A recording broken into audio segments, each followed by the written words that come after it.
नमस्कार किसान भाइयों, एक बार फिर से बहुत बहुत स्वागत है आपका हमारे यूट्यूब चैनल किसान मित्र में। किसान भाइयों, लहसुन की फसल जब 20 से 25 दिन की हो जाती है तब कुछ वर्षों से उसमें एक समस्या किसानों को बहुत परेशान कर रही है। जब लहसुन में 2 से 3 सिंचाई होती है तब तक तो वो अच्छे से चलती है, फिर अचानक उसकी ग्रोथ रुक जाती है, पीलापन आ जाता है और पौधे मुरझाने लग जाते हैं। जब आप पौधे को उखाड़ कर देखते हैं तो पौधे की जड़ें सड़ने लग जाती है, गल जाती है, यहाँ तक कि पौधे की कलियां में भी घाव पड़ जाते हैं, कलियां पीली पड़ जाती है, उनमें कीड़े लग जाते हैं। तो दोस्तों, इस प्रकार की समस्या क्यों बहुत सारे कारण हो सकते हैं।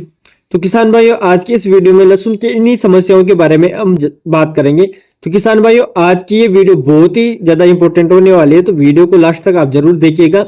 और वीडियो के अंत में मैं बताऊंगा आपको इन सभी के लिए एक ऐसा उपाय, अगर आप इसको करते हो तो आपको दवाई डालने की भी जरूरत नहीं पड़ेगी। तो किसान भाई, वीडियो को अंत तक देखिएगा। और अभी तक जिन किसान भाइयों ने हमारे यूट्यूब चैनल किसान मित्र को सब्सक्राइब नहीं किया है, उनसे निवेदन है कि वो हमारे यूट्यूब चैनल किसान मित्र को सब्सक्राइब कर ले। तो चलिए किसान भाइयों, वीडियो की शुरुआत करें। उससे पहले आप सभी से एक सवाल है, आपने अपने जमीन में कितने बीघे का लहसुन लगाया है और इस बार लहसुन का रकबा बढ़ाए या घटाए, हमें कमेंट बॉक्स में जरूर बताइएगा। तो चलिए किसान भाइयों, वीडियो की शुरुआत करते हैं। किसान भाइयों, लहसुन की फसल में पीलापन आने के बहुत सारे कारण हो सकते हैं किसान भाइयों, जैसे कि जड़ गांठ जो सूत्रकृमि होता है उनका लगना, अर्थात निमोटोइड का लगना। निमोटोइड एक प्रकार का जीव होता है जिसे सीधी आंखों से नहीं देखा जा सकता, इसे देखने के लिए लेंस की जरूरत पड़ती है।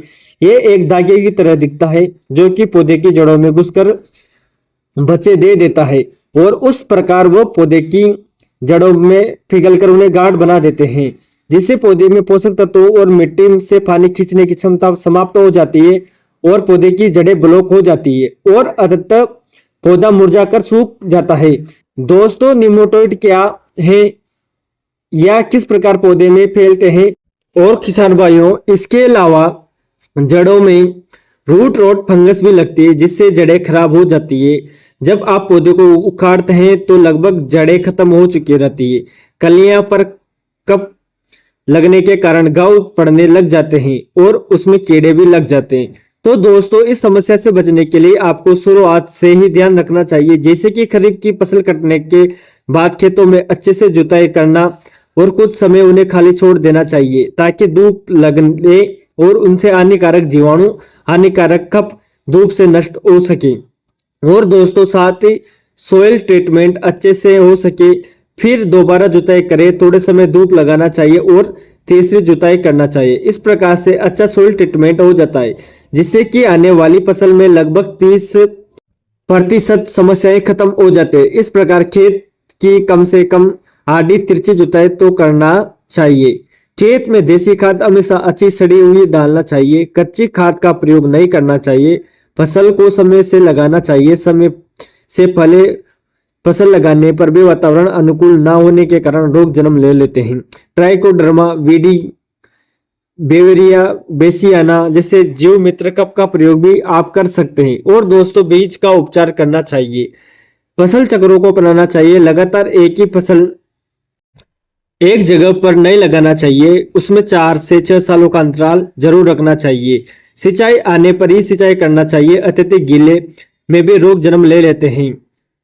तो इस प्रकार से इन कुछ बातों का हमें खासकर ध्यान रखना चाहिए। तो दोस्तों, अब ये तो हो गई हमें ध्यान रखने योग्य बातें और रोग के आने से पहले उसको रोकने वाले तथ्यों की।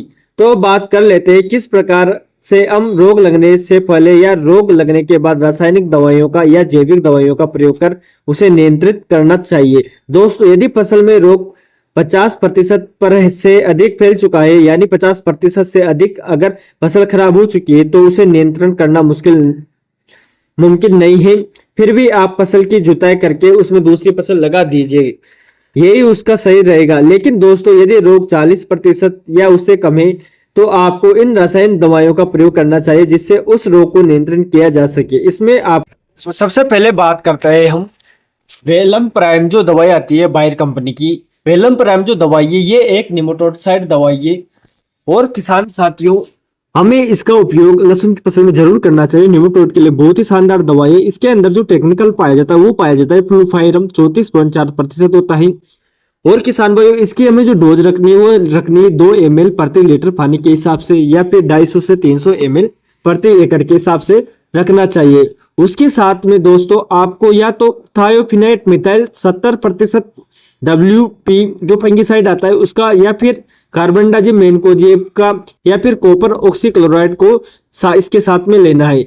इनमें से किसी एक फंगिसाइड को आपको लेना है। साथ में एक कीटनाशक लेना है, जैसे कि आप क्लोरोपाइरिपोस 50% इसी फॉर्मुलेशन में जो होता है उसका उपयोग कर सकते हैं, या पिप्रोनिल 0.6% GR ग्रेनुअल फॉर्म में आता है उसका उपयोग कर सकते हैं, या फिर जो पिप्रोनिल 0.3 GR फॉर्मुलेशन का जो आता है उसका भी आप इसके साथ में उपयोग कर सकते हैं किसान।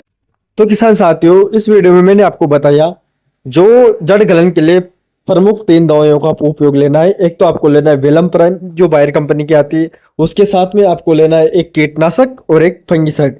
तीनों को आपको मिलाना है और मिलाकर अपने खेत में डाल देना है। तो किसान भाई अगर हम इन तीनों दवाइयों का उपयोग करते हैं तो हमारी जो लहसुन की फसल है उसमें जो जड़ गलन की समस्या है या जड़ें किसी भी कारण से उसमें खराब हो रही है तो उसमें सुधार आ जाएगा किसान साथियों। तो किसान साथियों आपको ये वीडियो कैसी लगी हमें कमेंट बॉक्स में जरूर बताइएगा।